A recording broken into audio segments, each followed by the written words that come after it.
आज मैं खाने में बनाया, दोपहर के खाने में बनाया राइस एंड ये है बैगन, कांदा और मच्छी की अंडा चर्बी के साथ एक भाजी बनाया, प्रॉन्स करी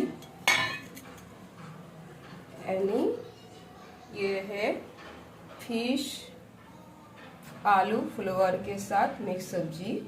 ये मेरा भाई की बहुत पसंद है। आज मेरा भाई आने वाला है घर पे, ठीक है। और आप लोगों को किस टाइप की रेसिपी चाहिए तो कमेंट्स कीजिएगा।